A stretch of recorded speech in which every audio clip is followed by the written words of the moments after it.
Mientras se van incorporando, le damos la bienvenida a todos. Primero agradecerle al convencional Jesús Rodríguez por su generosidad de estar compartiendo, como todos los jueves, compartiendo esa experiencia para nosotros fascinante, que fue la convención de la Constitución de 1994. Con todo lo que ello implica y con todas las incidencias que tiene hacia nuestro presente y nuestro futuro, así que ni bien lo contactamos con una agenda recontra ocupada que tiene Jesús, porque en la actualidad Jesús Rodríguez es presidente de la Auditoría General de la Nación, pero ha sido diputado en muchas oportunidades, representando a la capital federal, ha sido convencional constituyente, ha sido o es vicepresidente de la Internacional Socialista, con una amplísima trayectoria en el ámbito político y también académico.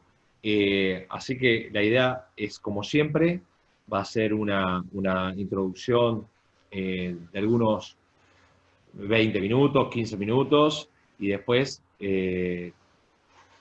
cualquiera puede hacer cualquier tipo de pregunta por vía chat y nosotros la reproducimos.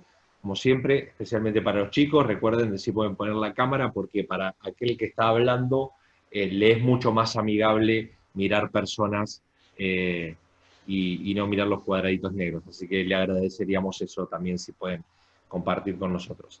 Así que sin más prólogo, Sebastián, no sé si Sí, querías... no, sencillamente agradecerte, Jesús, por la enorme generosidad de compartir este espacio con nosotros y te escuchamos muy atentamente. Bueno, muchas gracias por la oportunidad de reunirnos y conversar un rato sobre el tema de la Constitución sancionada del año 94. Decía Gustavo y a Sebastián que no hay peligro de que esto sea una charla de derecho constitucional porque no soy abogado, así que estarán eximidos de esa carga.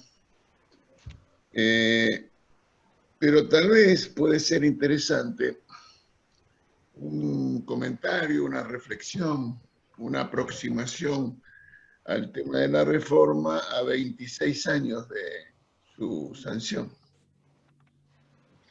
Yo voy a tratar de hacer comentarios más que del articulado de la Constitución y de la discusión sustantiva de los antecedentes de los artículos.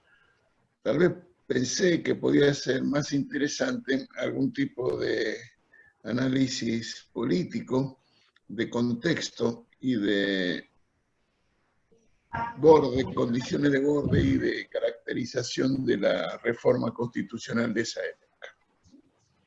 En este sentido, lo primero que uno debiera decir es que el proceso de reforma constitucional que terminó en la Constitución del año 94, hay que recordar algunos antecedentes. El primero es una iniciativa del presidente Alfonsín, en el mes de marzo del año 86, formuló una solicitud al Consejo de Consolidación de la Democracia. El Consejo de la Consolidación de la Democracia era una institución creada por el presidente Alfonsín, en la cual había académicos relevantes, dirigentes políticos de todo el espectro ideológico de la Argentina, socialistas, peronistas, conservadores, que tenían dos atributos: tener reconocimiento político de sus pares y al mismo tiempo versación académica. El que coordinaba ese consejo era el doctor Carlos Nino. Carlos Nino es un destacadísimo jurista argentino, especialista en filosofía del derecho, que falleció muy joven, doctorado de Oxford, profesor de Yale, que escribió un libro fantástico que, si no lo han leído, lo recomiendo, que se llama Un país al margen de la ley, donde desarrolla la teoría que yo adhiero que buena parte de los problemas de la Argentina, de nuestras frustraciones, de nuestros vaivenes de ilusiones y desencantos tienen que ver con la anomia social. Esto es el desapego al cumplimiento de las leyes. Bueno, entonces decía que en marzo del 86 el presidente Alfonsín solicitó al Consejo de la Consolidación de la Democracia, con esa integración y con esa titularidad, que hiciera un análisis de la Constitución, haciendo algunas aclaraciones y precisiones. Primero, que no podía ser tocada la parte doctrinaria. Segundo, que el propósito esencial era el perfeccionamiento de la parte orgánica de la Constitución. Y en tercer lugar, que no debía haber cambios en la extensión y en las condiciones del mandato presidencial. ¿Puedo hacer un breve? Así empezó ese proceso que tiene antecedentes, el primer antecedente que me gustaría señalar, porque la Constitución que decía en ese momento, la del año 53, era una Constitución que tenía algunas características que denotaban rigideces que no se compadecían con el momento. Para empezar, un muy intenso registro de fortaleza relativa del presidencialismo, y eso tiene una contrapartida, un débil poder legislativo, una asimetría entre los poderes, entre los atributos y competencias de los dos poderes. Y la tercera característica de esa Constitución del 53 era un menguado poder de control. Otro antecedente que hay que traer a la mesa es que el Partido Justicialista había constituido una comisión de reforma constitucional que había producido encuentros en el mes de mayo del año 87 en La Falda, Córdoba, en Bariloche en junio del 87 y en Parque Norte en noviembre del 87. Me gustaría hacer un énfasis en esta fecha de noviembre del 87, porque es un momento importante, porque es cuando el Partido Justicialista tiene de presidente al doctor Antonio Cafiero, que al mismo tiempo acaba de ganar la gobernación de la provincia de Buenos Aires. Y entonces ahí en la misma institucionalidad del Partido Justicialista se reúne también la fuerza política que gobierna la provincia de Buenos Aires. En esa decisión del Partido Justicialista se adelanta que el justicialismo aspira a tener una reforma integral y consensuada. Ahí hay una diferencia en relación a la posición del presidente Alfonsín, que solo se refería a la parte orgánica de la Constitución. Resultado de esa relevancia institucional y política del doctor Cafiero, hay una reunión del doctor Cafiero, que como digo era gobernador y presidente del Consejo del Partido Justicialista y el presidente de la Nación. Y se conviene que una hipótesis probable es que haya elecciones de constituyentes en el próximo turno electoral, en el año 89, cuando deben elegirse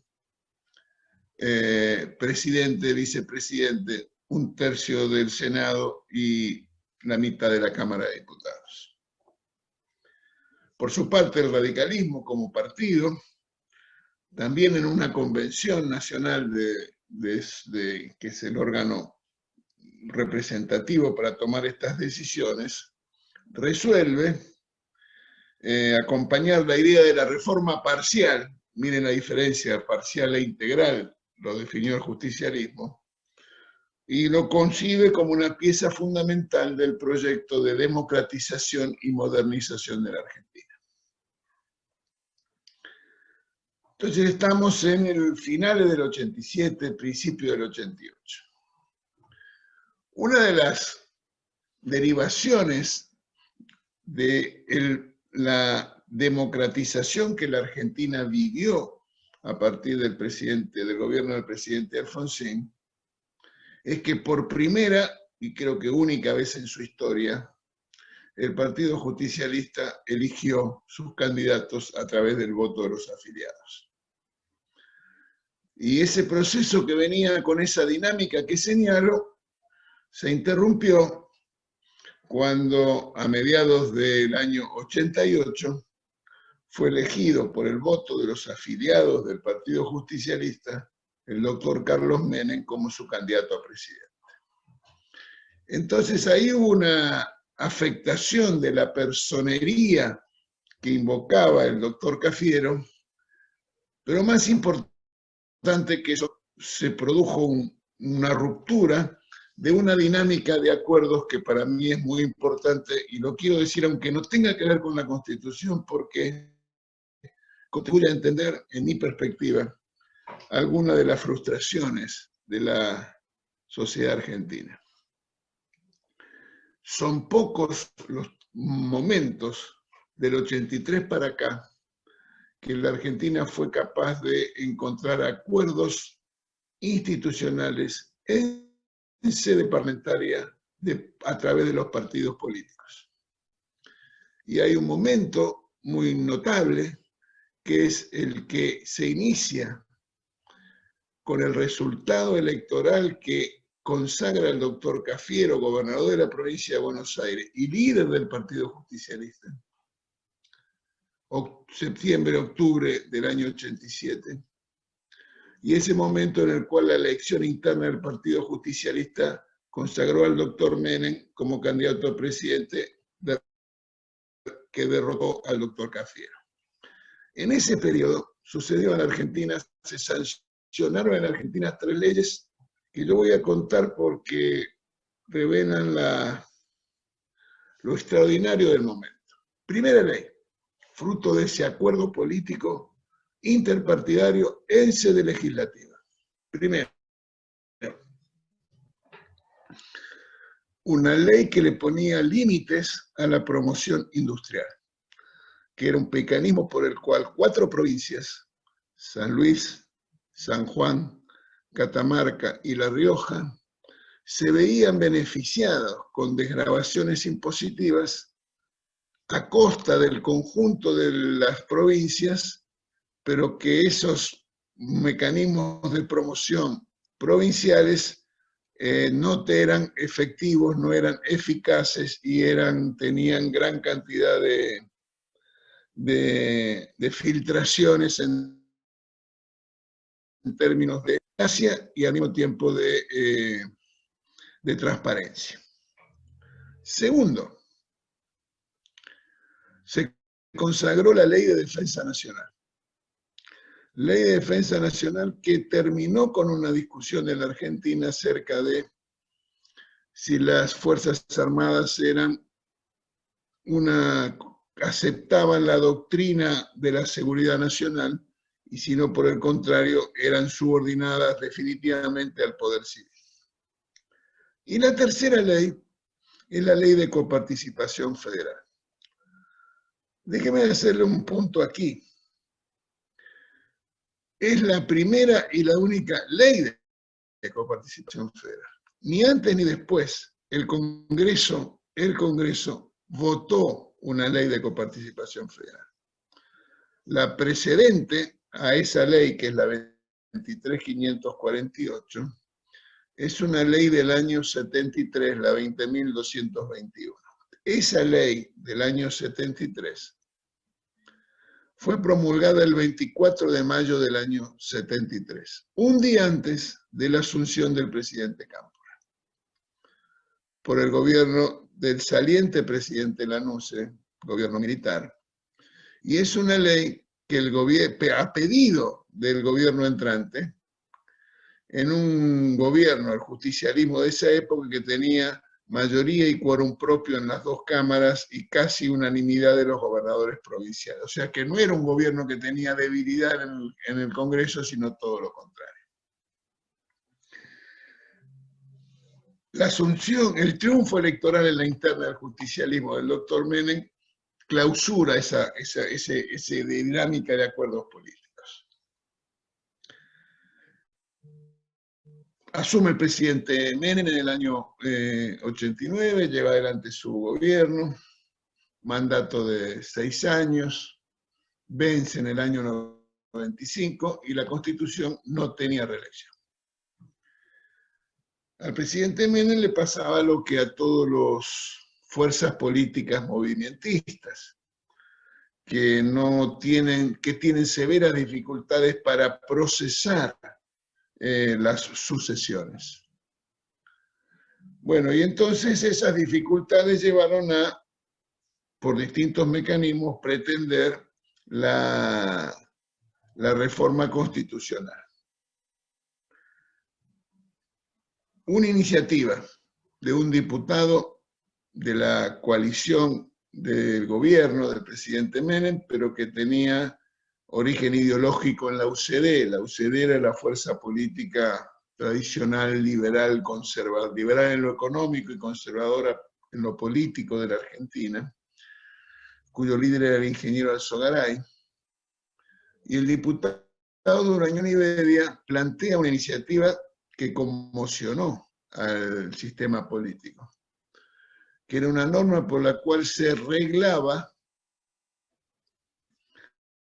la mayoría de cómo debía entenderse la norma constitucional que decía 2/3 de cada Cámara para la reforma de la Constitución.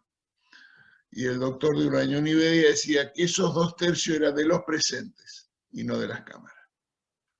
Y entonces, con una ley que podía ser sancionada por una mayoría simple que el justicialismo tenía en las 2 cámaras, interpretaba la Constitución diciendo que los 2/3 no eran de la Cámara sino de los presentes, y en consecuencia se vulneraba el derecho constitucional consagrado y aceptado, que las reformas necesitaban ser declaradas su necesidad con 2/3 de las componentes de cada Cámara del Congreso.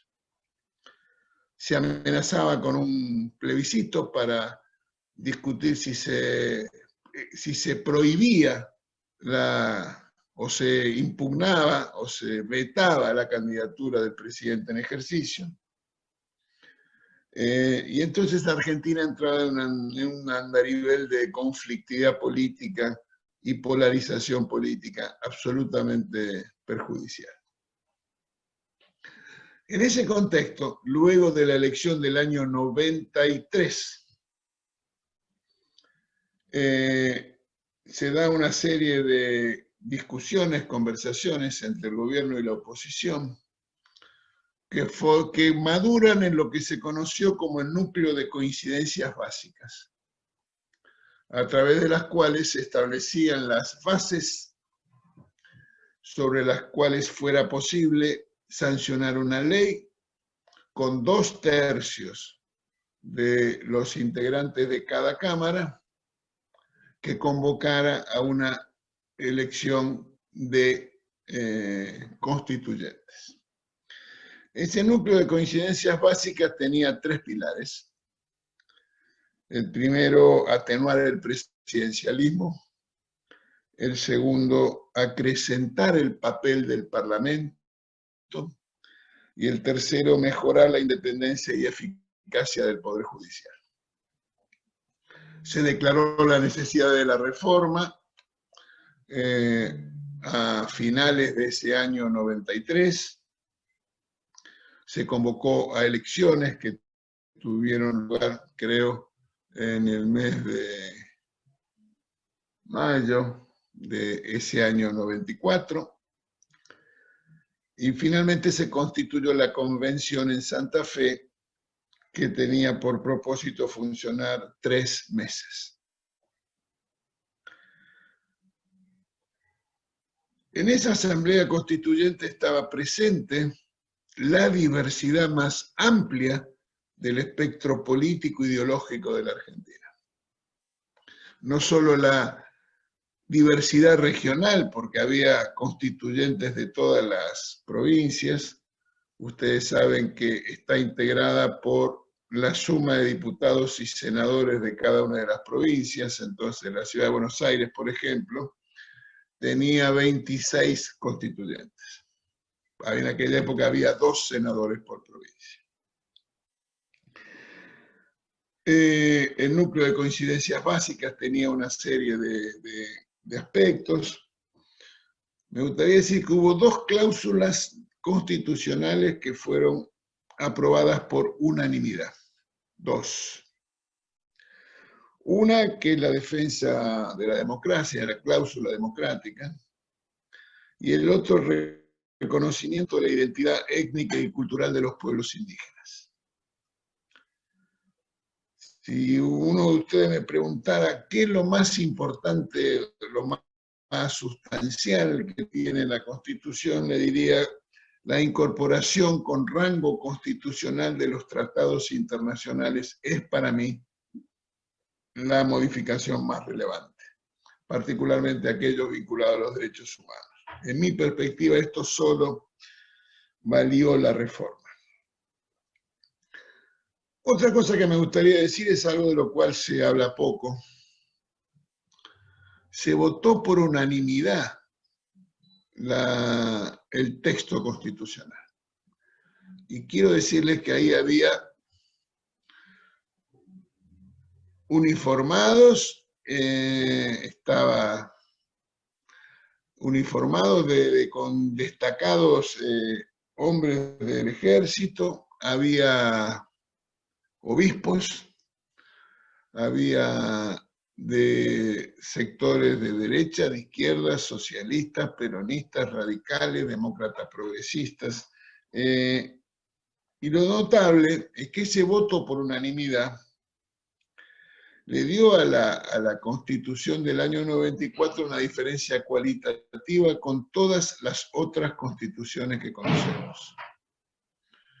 Todas las otras constituciones fueron el resultado de unos que ganaron y derrotaron a otros. Esta es la única constitución de la Argentina que tiene la consecuencia de la coincidencia de todos los actores involucrados. Algunos aspectos que me parece importante subrayar, como les dije, el tema de los derechos humanos. Segundo, la ampliación de los derechos y garantías del ciudadano. Hay mecanismos de democracia semidirecta.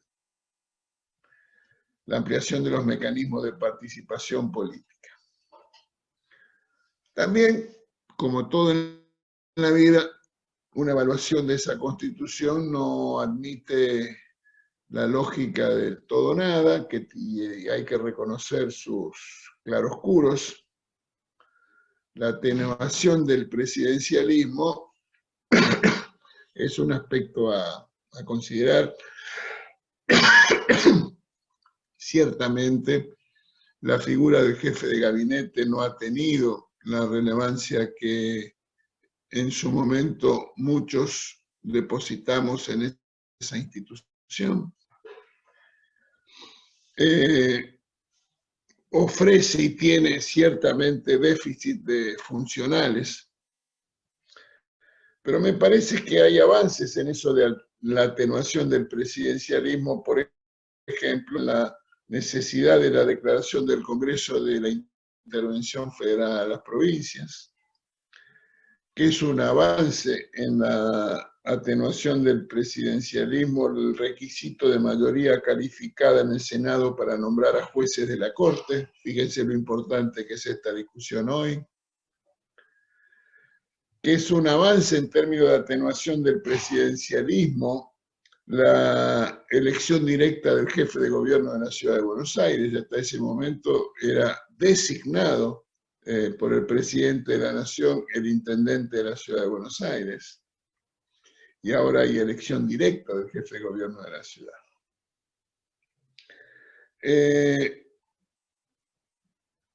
Entonces yo diría que es la primera vez que es una constitución para todos, votada por todos, aceptada por todos, que es una constitución que significó cambios importantes, y que termino como empecé.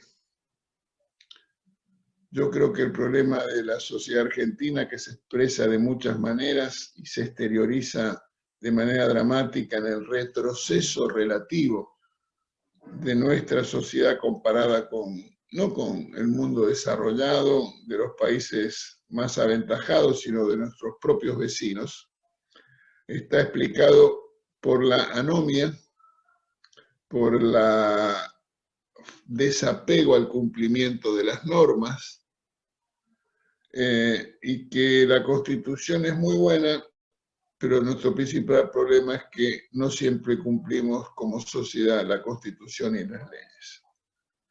Me parece que dejaría acá a Gustavo y Sebastián y espero haber dicho algo que Muchísimas cosas. no supieran o no conocieran y que pueda ayudarlos a la discusión y al estudio de la Constitución. Muchas gracias. Gracias, Jesús. Hay, para mí, unos cuantos disparadores de lo que has dicho. Querría preguntarte primero sobre el retorno a la democracia, lo que significó para tu generación que el doctor Alfonsín en los actos proselitistas recitara casi de memoria el preámbulo de la Constitución, que la Constitución estuvo muy presente en el discurso del radicalismo que logra vencer en el 1983. Quería que nos cuentes qué significó para vos esa vuelta a la institucionalidad con la Constitución en primer plano, al menos a nivel discursivo, esto es evidente. Sí, mira, déjame decirte lo siguiente, para ubicar de nuevo el contexto que creo que puede ayudar.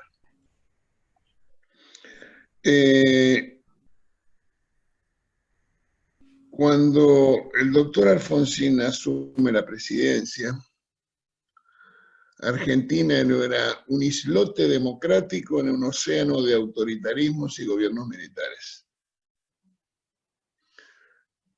Chile, Uruguay, Brasil, Paraguay, todos gobiernos militares. El presidente Alfonsín tenía una convicción, que no iba a haber estabilidad democrática en la Argentina si no había democracia en la región. ¿Y eso por qué? Bueno, porque, por ejemplo, en Chile, 5.000 kilómetros de frontera tenemos con Chile. Había una dictadura muy longeva, 17 años de dictadura, y había surgido un grupo armado que desafiaba la dictadura. Si no había democracia en Chile, piense, en Argentina pasaban dos cosas. No hubiera sido posible reducir gastos, por ejemplo, en defensa, en las Fuerzas Armadas, por la hipótesis de conflicto con Chile, que habíamos estado a un tris de una guerra con Chile, en el año 78. Entonces había que conseguir la democracia en Chile, y en eso Alfonsín fue muy activo, muy activo. No es casualidad que en el año 84, Alfonsín, diciembre del 83, presidente, en Uruguay asume la democracia en enero del año 85, Brasil inmediatamente después, Paraguay en el 89 y Chile en el 90. Ese dominó democratizador fue el resultado de la acción política detallada, precisa y deseada y buscada y programada del presidente Alfonsín, que incluso incluyó, por ejemplo, hablar con Fidel Castro para que el régimen de Cuba dejara de financiar la guerrilla en Chile. Porque si la guerrilla prosperaba en Chile, podía ser visto el territorio argentino como un santuario y al mismo tiempo se iba a acelerar la dinámica de armamentismo en el cono sur de América Latina.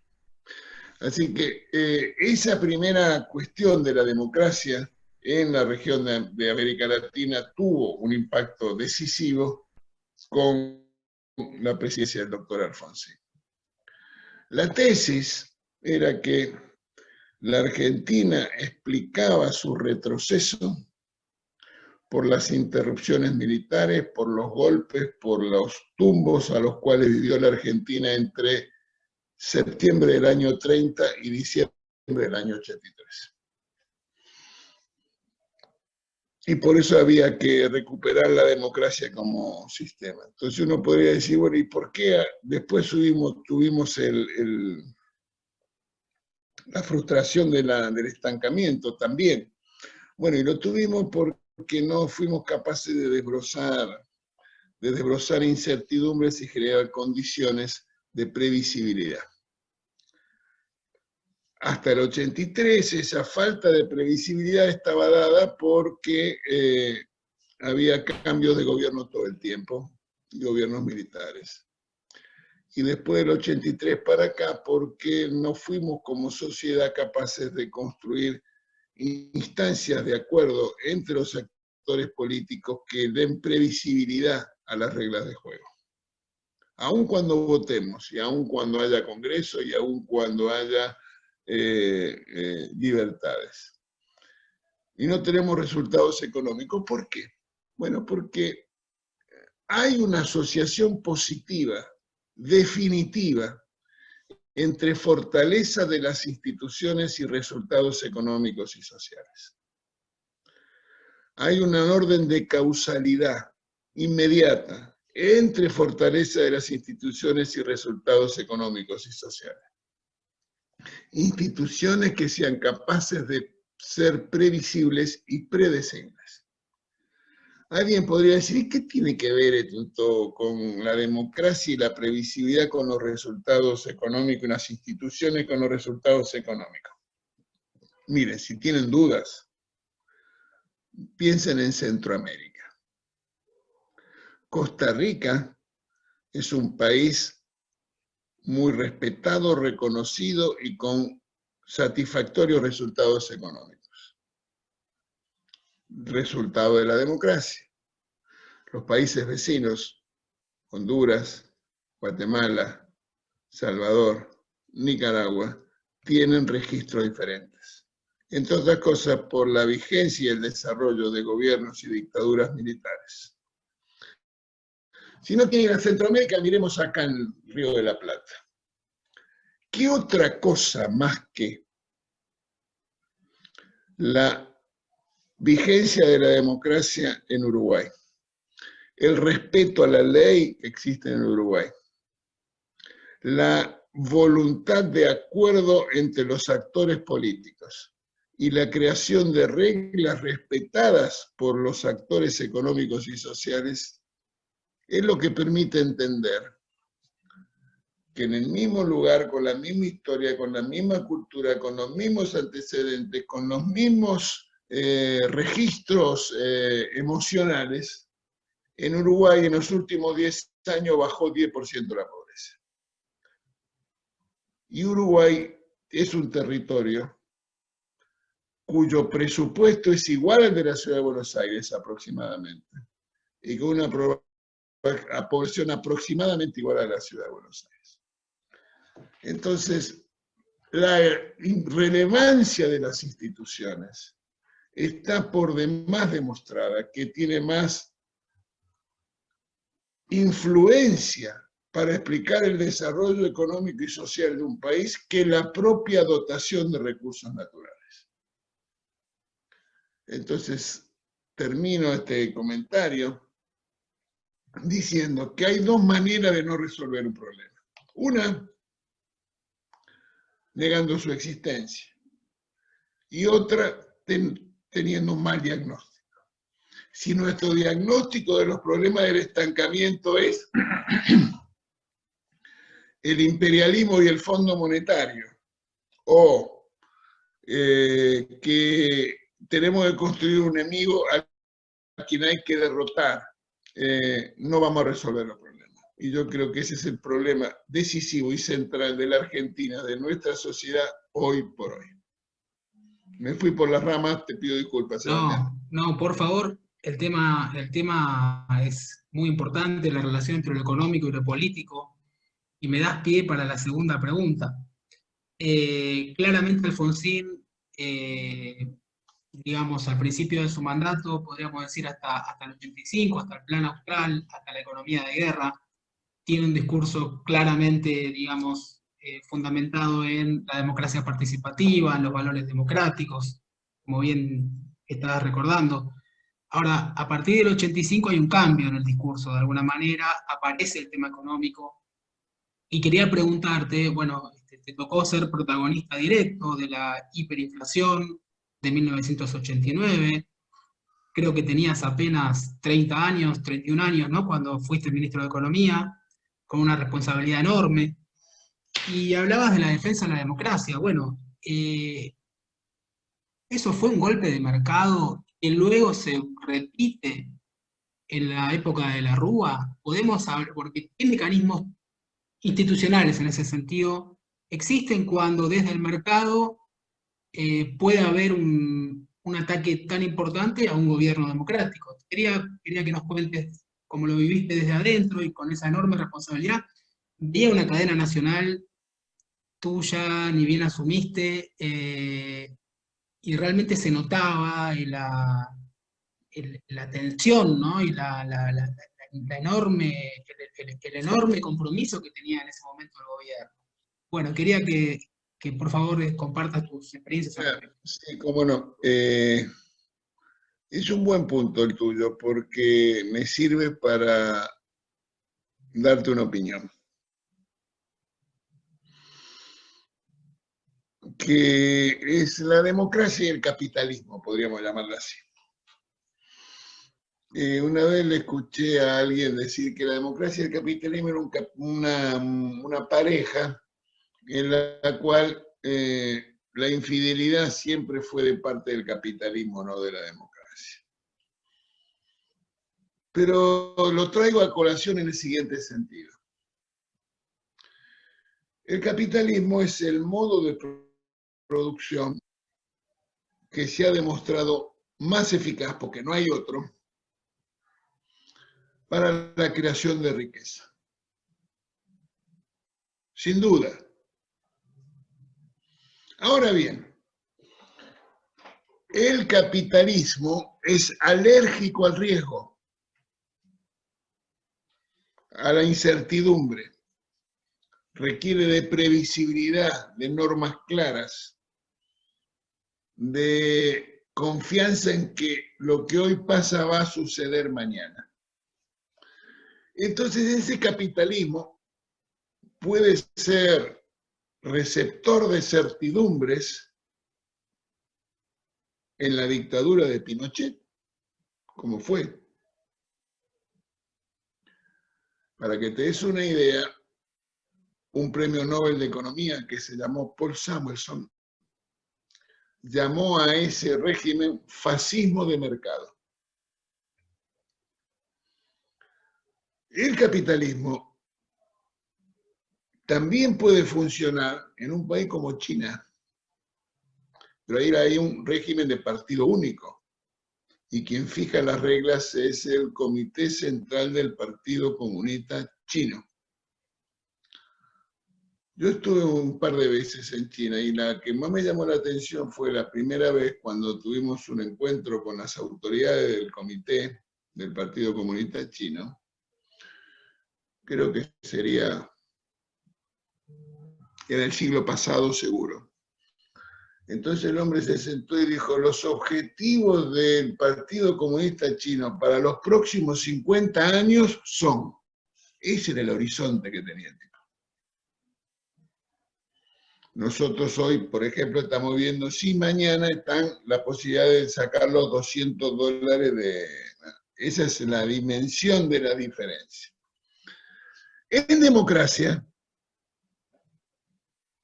la certidumbre para el funcionamiento del capitalismo está dada por la permanencia y la estabilidad de las reglas de juego. Y en democracia, cuando hay relevo ordenado de los gobernantes porque hay elecciones, la manera de garantizar la estabilidad de las reglas de juego está dada por los acuerdos entre los partidos. Entonces, la Argentina, en este tobogán de ilusiones y desencantos que venimos teniendo, en este sube y baja, necesitamos democracia, por supuesto. Necesitamos instituciones que funcionen, que sean respetadas, que sean respetables. Necesitamos de titulares de instituciones que prediquen con el ejemplo. La ejemplaridad democrática es esencial. Cuando se dice el primer magistrado, se dice el primer maestro, y ahí tiene que el ejemplo primar. Y esa previsibilidad está dada por el respeto de la ley, por los acuerdos entre los partidos que corran el horizonte, que hagan posible que las reglas de juego sean percibidas como estables. Dicho todo esto, te contesto, no hubo ninguna razón para pensar en diciembre del año 88 que debía haber ese descalabro económico en el año 89. ¿Y sabes por qué pasó eso? Precisamente por lo que te acabo de decir de la incertidumbre. Había dirigentes del Partido Justicialista que, por ejemplo, llamaban la atención sobre que el próximo gobierno iba a producir un acuerdo económico y social y, en consecuencia, los empresarios que podían fijar precios suponían que iba a haber un congelamiento, entonces anticipaban los precios. Hubo dirigentes que llamaban a que el tipo de cambio estaba atrasado y, en consecuencia, si un exportador escuchaba eso, lo que iba a hacer era demorar la liquidación de exportaciones porque mañana iba a obtener más pesos por los mismos dólares. Y un importador que escuchaba eso iba a anticipar la importación porque si no, mañana te iba a tener que poner más pesos para comprar el mismo dólar. Y hubo dirigentes que llamaban la atención sobre que iba a haber una nacionalización de la banca. Y en consecuencia había retiro de depósitos. Y hubo dirigentes que decían que invitaban a los acreedores a que no financiaran al gobierno. Y esto, por primera vez en la historia, el Banco Mundial dejó de desembolsar créditos acordados. Entonces, esa incertidumbre sobre lo que podía llegar a pasar generó condiciones donde cada uno tomaba decisiones que individualmente eran muy acertadas y entendibles, pero en términos colectivos generaban una situación muy complicada.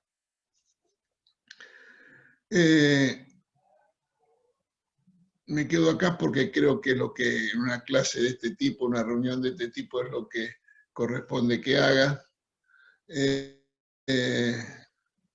Además de intencionalidades políticas, ¿no?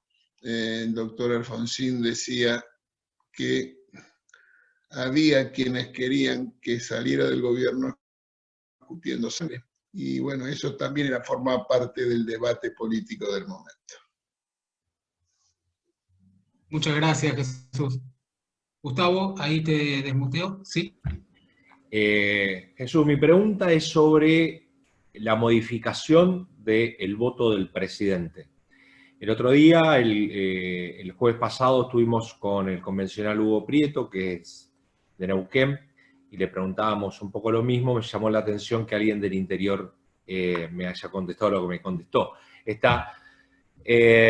idea de sacar el colegio electoral, que por supuesto hubo mucha discusión previa sobre lo que significa el colegio electoral y que alguien que puede perder una elección puede terminar siendo presidente de la nación, pero la elección directa, en un contexto de hipertrofia que tenemos en Argentina, quizás pareciera que atenúa un tanto el federalismo. Mi pregunta es tu apreciación al respecto de cuando se dio el debate, la eliminación del colegio electoral por el voto directo, y hoy qué dirías, digamos, vos coincidís que hubo una atenuación del federalismo con ese voto directo, o te parece que fue una buena medida el voto directo del presidente?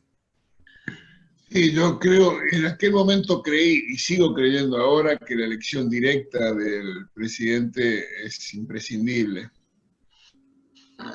Mira el ejemplo de Estados Unidos. En las dos últimas elecciones presidenciales, el presidente finalmente electo perdió en la urna y ganó en el colegio electoral. No es un buen escenario. Creo que eso crearía en la ciudad, en la Argentina, un problema severo. Imagínate un presidente que gana una elección por votos y que lo pierde en el colegio electoral. En nuestra tradición política significaría una deslegitimación muy grande, creo yo. Así que yo Pero al mismo tiempo las provincias defiendo... pequeñas hoy no tienen el peso específico que tenían antes, al mismo tiempo. Bueno, pero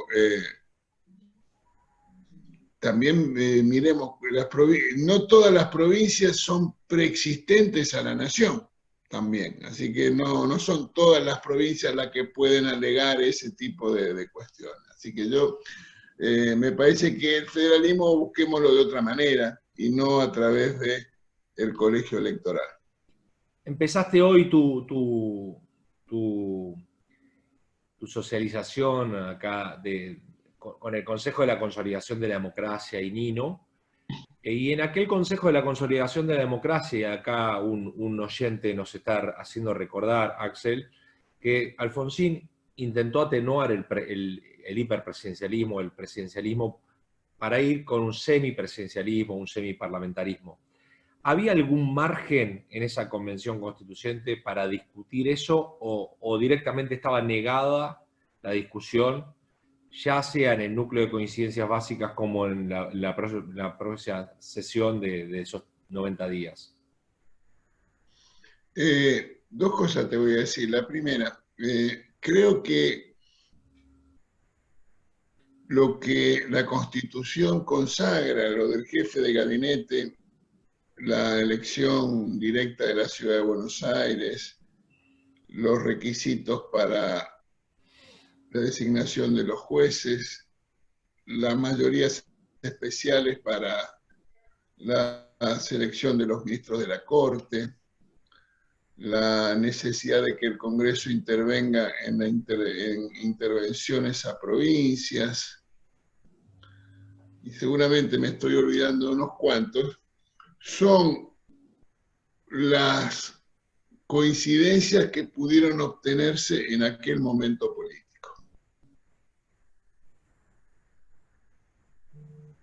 Segunda cosa que me gustaría decir es que creo, como pienso que dije, y si no lo dije, lo digo ahora, la institución del jefe de gabinete no está a la altura de lo que yo hubiera esperado que pasara o lo que yo tenía en mente cuando la Constitución fue votada.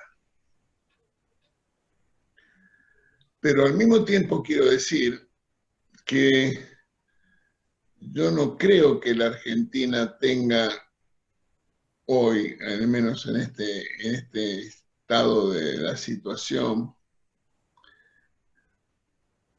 hubiera tenido un mejor desempeño un sistema parlamentario en lugar de uno presidencialista. Porque a mí me parece que nuestro problema es más de funcionamiento del sistema político, de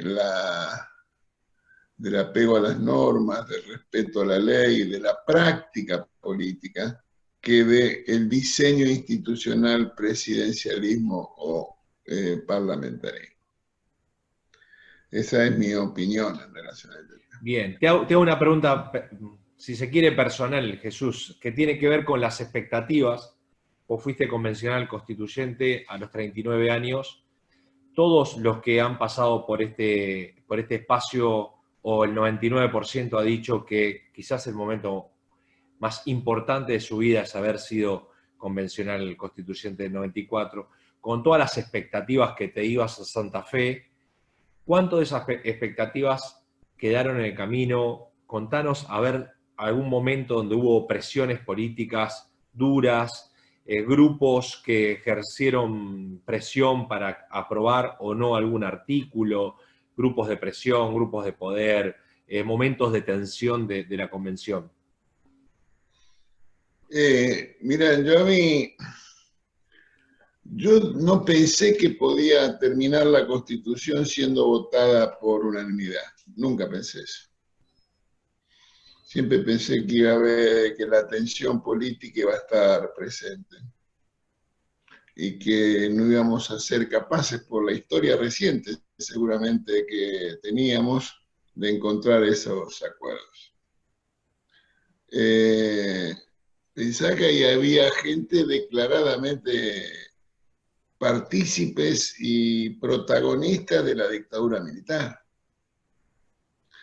Pensá que ahí había gente, constituyentes elegidos por el voto popular, porque si no, no hubieran podido estar ahí, que habían sido protagonistas de intentos de golpe de Estado en el periodo democrático.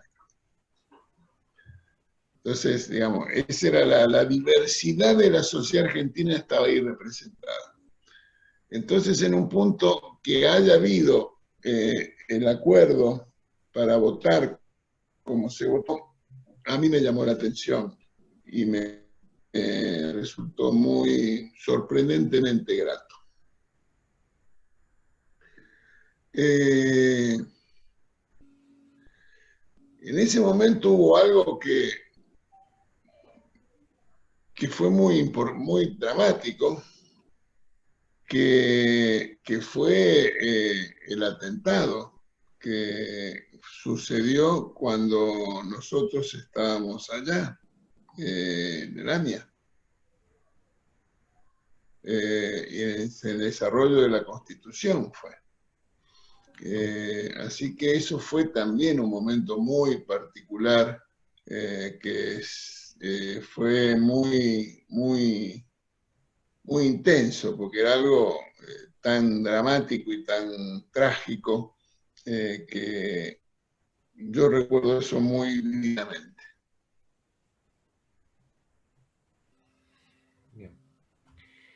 Bien. ¿Sebastián? Sí. Yo quería preguntarte sobre el tema de estos mecanismos de democracia semidirecta que vos mencionaste al principio de tu exposición. ¿Por qué crees que se han reglamentado la iniciativa popular de una manera tan restrictiva para la ciudadanía? ¿Cuál es tu opinión al respecto? ¿Por qué se consagró generosamente el derecho, pero luego a la hora de reglamentarse?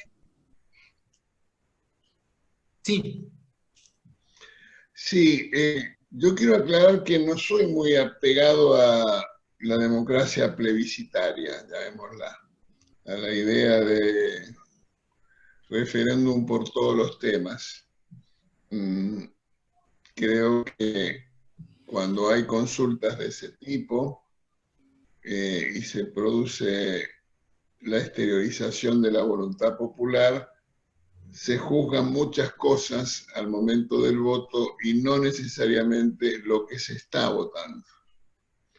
Entonces creo que yo no exaltaría en extremo la lógica de la exaltación de la democracia directa. Pero creo que en determinadas circunstancias y momentos puede ser un mecanismo para desempatar una situación de bloqueo y que puede ser útil. Yo no tengo presente ahora las normas de número de firmas en cuántos distritos, etcétera, pero está claro que tiene que ser restrictiva porque de hecho no tuvimos ninguna. No admite prueba en contrario, digamos, de esa afirmación. Ahí hay un par de preguntas por parte del auditorio. Mauro pregunta, siempre se habla del espíritu de la ley, en este caso el espíritu de los convencionales. ¿Cuánto crees vos que hay hoy en esta Constitución y la manera que se respeta de ese espíritu de los reformistas? Y Alfonso pregunta, ¿qué hoy, a 26 años, qué cambios le harías a la Constitución? Empiezo por la segunda. Yo me quedaría más con el cumplimiento de la Constitución que empezar en una actualización o una reforma de la Constitución. Me parece que sería muy aventurado que en este momento la Argentina se involucre en una discusión constituyente. Y creo por el contrario que es el momento de llamar la atención sobre la necesidad de cumplir las normas y las leyes. Así que aclaro eso. Y lo del espíritu, te diría que la idea de encontrar puntos de coincidencia, porque cuando vos mirás, estoy seguro que cada artículo de la Constitución no representa lo que cada uno de los constituyentes hubiera deseado como ideal, pero es el acuerdo posible que hizo viable esa votación unánime del texto constitucional, que me parece que eso es lo más importante. Eso es lo más importante, porque ese es el pacto social por definición, y en consecuencia que los representantes hayan conseguido ese logro me parece extraordinario. Extraordinario. Sí, dale, Gus. Sí. No, ahí retomo una pregunta de Axel que dice, que nos recuerda que Graciela Fernández Mejide, cuando reflexionó con nosotros, dijo, el único objetivo que perseguía la reforma era la reelección. ¿Coincidís con eso? ¿Y qué pasó allí en el Pacto de Olivos? ¿Hubo mucha apertura hacia las posiciones de Alfonsín? ¿Cuánto también allí incorporó Alfonsín y qué cosas no pudo incorporar Alfonsín en el Pacto de Olivos? Está claro que ese era el objetivo. Está claro que ese era el objetivo central, nodal del presidente Menem y del Partido Justicialista, eso está fuera de discusión. Si por los dirigentes del justicialismo de ese momento fuera, la Constitución tenía un solo artículo, se eliminaba la cláusula se modificaba la cláusula y se habilitaba la reelección y se acabó la discusión. Ese era sin duda. Ahora bien, me parece que la Constitución, por todo lo que estamos hablando, tiene cosas muy diferentes y muy positivas e incorpora aspectos muy sustantivos. Así que yo diría que para matizar, podría decir que el objetivo casi excluyente del presidente Menem, que era la reelección, significó cambios constitucionales muy positivos que hicieron posible algunas modificaciones que no maduraron todo lo que nos hubiera gustado, pero que están ahí para poder utilizarlas.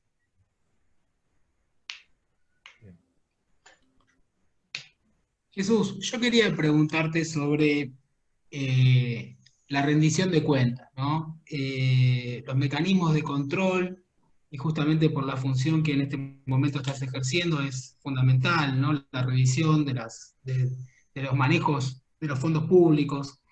¿Qué falencias advertís, de acuerdo a tu experiencia, en materia de manejo de los presupuestos públicos tiene que ver con el uso de los decretos de necesidad de urgencia, de una falta quizás de control político por parte del Congreso, o responde a otras cuestiones?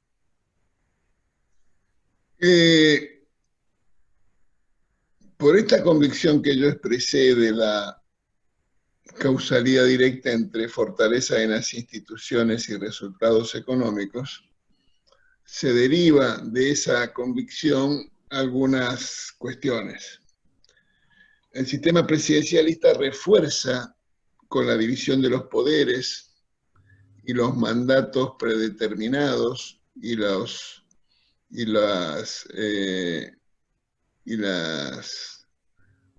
responsabilidades que tiene cada uno de los poderes, refuerza la noción de la rendición de cuentas para hacer efectivo eso de la lógica de los pesos y contrapesos, del balance entre los poderes de los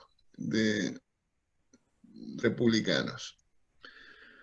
Y esa lógica de peso y contrapeso trae asociado la noción de la rendición de cuentas, y en ese sentido el control tiene un valor fundamental. En la auditoría y el sistema de control de la Nación Argentina, que es establecido por la Ley 24.156, que casualmente ayer que es del año 92, se cumplieron 28 años de su sanción. El sistema de control, como digo, tiene un dispositivo que es un control interno en cabeza de la SIGEN y un control externo en cabeza de la auditoría. Y la auditoría que la Constitución establece como asistente técnico del Congreso.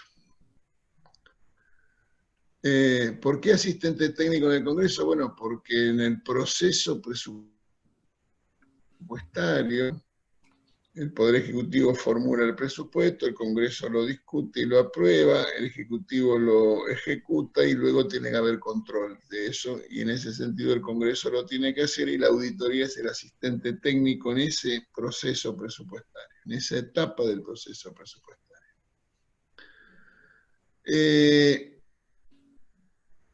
Dos comentarios quiero hacer en esa descripción. El primero es que el ecosistema de control en la Argentina de hoy está bastante afectado. En primer lugar, porque el presupuesto que hoy tenemos no es un presupuesto aprobado hará menos de un mes. Fue en rigor de verdad un presupuesto reconducido, porque el gobierno no mandó un presupuesto para tratar en el Congreso, y entonces buena parte del año se consumió en un presupuesto que no tenía aprobación parlamentaria, sino que era formulado exclusivamente por el Ejecutivo. Segundo pilar de la afectación del ecosistema del control en la Argentina es las facultades delegadas recargadas que tiene el Poder Ejecutivo a partir de la cesión de potestades legislativas en poder del Ejecutivo. Hay más de 20 decretos de necesidad de urgencia que tienen que ver con eso, y entonces las facultades del Congreso de control y de autorización a gastar están muy mermadas. La tercera afectación del sistema de control está dada porque el Poder Ejecutivo introdujo modificaciones que afectaron la transparencia de los actos del Ejecutivo.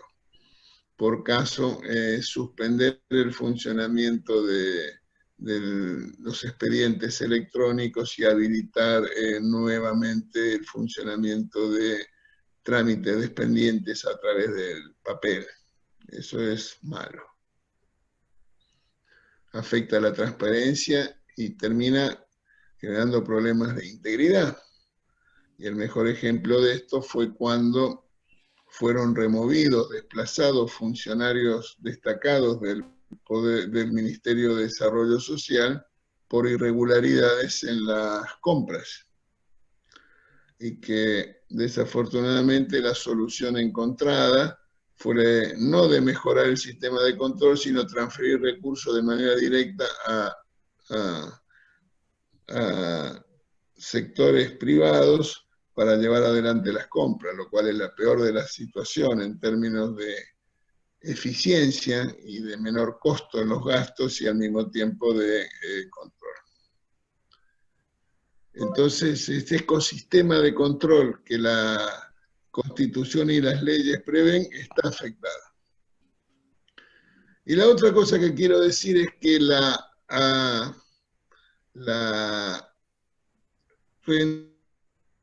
rendición de cuentas no solo es horizontal entre los poderes, no debiera ser solamente horizontal entre los poderes, sino que tiene que haber una rendición de cuentas de naturaleza vertical, donde los funcionarios rindan cuentas a los ciudadanos de sus actos.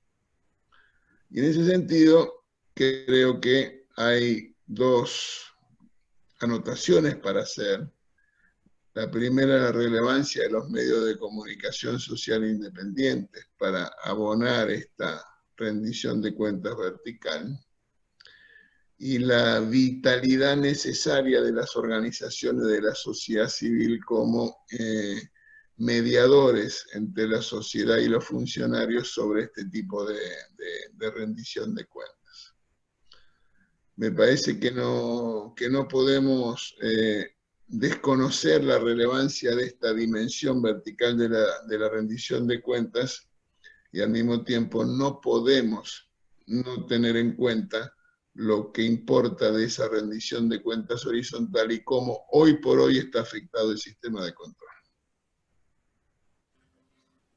Y por parte, tomando esto último que decís, esto que nosotros los politólogos llamamos accountability horizontal o vertical, ¿ves a una sociedad demasiado adormecida para reclamar ante los poderes del Estado? ¿O seguís viendo, sos optimista y ves una sociedad activa en ese sentido? Como todo en la vida hay matices, ¿verdad? Hay de un lado una sociedad vibrante y alerta, y en algún sentido también hay aspectos de sectores o momentos en los cuales se subestima la relevancia que tienen algunos principios básicos del funcionamiento de una sociedad democrática: la división de poderes, la rendición de cuentas, y el respeto a la ley y la subordinación a las leyes. Me parece que a veces hay efectos mezclados, claroscuros, y en aspectos entusiasmantes y en otros decepcionantes. Bueno, no sé, Sebastián, si tenés alguna... No, agradecerte muchísimo por la profundidad de cada una de tus respuestas. No sé si queda alguna pregunta pendiente del público. Ahí, Victoria, si querés, si querés habilitar tu micrófono. Victoria es una estudiante de Derecho que tenía alguna pregunta particular sobre el derecho a réplica. Ella preguntaba si tuvieron en cuenta fallos preexistentes para modificar en la Constitución algo sobre el derecho a la réplica y la... Ahí está habilitada para que ingrese su micrófono. Victoria. Hola, ¿qué tal? Buenas noches. Buenas.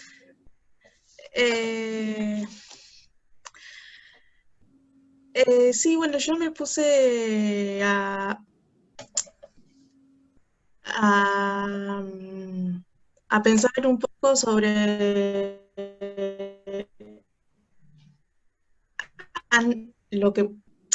cómo era antes del 94. Yo había preguntado por los dos fallos, uno por el de Marbury con Madison, que es de la Corte de Estados Unidos, y el otro que es de acá, de Emertigian contra Sofovich. Yo más que nada quería saber cómo habían tratado eso acá con respecto al control de constitucionalidad y cómo fue que a raíz del fallo de Emertigian contra Sofovich por el derecho a réplica, porque no es un artículo que está en la Constitución, es algo que está en un tratado, ¿cómo fue para ustedes incorporarlo eso con los tratados internacionales con jerarquía constitucional? Quizás sea un poco complicada la pregunta, pero bueno, a eso es lo que quería saber. No, la pregunta, Victoria, no es complicada. Lo que pasa es que mi ignorancia sobre el tema es completa, así que no estoy en condiciones de darte una pista siquiera. Te pido disculpas. No, está bien, no importa. Gracias. ¿Qué comisiones formaste parte vos, Jesús? ¿Cuáles fueron tus temas allí en la convención? Yo fui vicepresidente del bloque y trabajé en la Comisión Federal.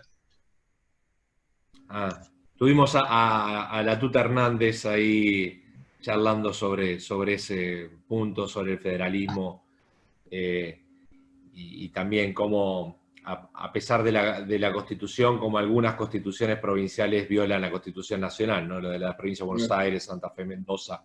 Yo quisiera hacer una última pregunta, te querría hacer quizás más de carácter personal.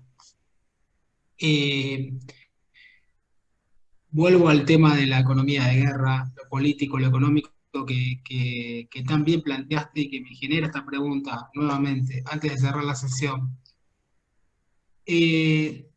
Para alguien como el doctor Alfonsín, con la prioridad puesta en los valores cívicos, en la participación ciudadana, ¿cómo fue el momento en el cual los poderes fácticos de alguna manera llegaron a condicionar las políticas públicas del radicalismo, del gobierno radical?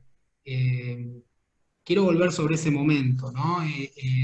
Porque evidentemente ahí lo económico primó por sobre lo político institucional. ¿Cómo se vivió desde las entrañas del poder ese momento? En donde determinadas políticas públicas se vieron frustradas de alguna manera. Bueno, pero es muy obvio. El gobierno del presidente Alfonsín fue asediado por los poderes corporativos y por una oposición política que no juzgaba de manera... actuaba con acciones políticas, algunas un poco preocupantes. A ver, 13 paros generales, 3 intentos de golpe de Estado, un ataque a una unidad militar. Estamos hablando de eso, en el sentido de actores políticos y sociales que no tenían una comprensión plena del funcionamiento de un sistema democrático, y por eso señalé y reforcé con ejemplos lo distinto que fue la participación y los acuerdos logrados en un momento muy reducido de todo ese periodo, ¿verdad? Y que hubiera sido la situación si hubiera habido más acuerdos posibles que hubieran evitado muchos problemas a la Argentina. Gracias.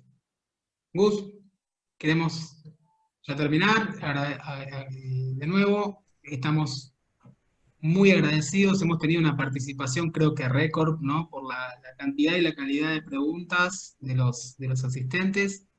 Así que, bueno, sin más, te damos un fuerte aplauso virtual. Sí, muchas gracias por tu generosidad, Jesús. Muchas gracias por tu... Muchas gracias, buenas noches y espero haber ayudado, aunque sea un ratito, en un tema Por supuesto que sí. que puede ser útil para completar la formación. Muchísimas gracias. Adiós. Muchísimas gracias a vos, Jesús. Ajá. Buena semana a todos.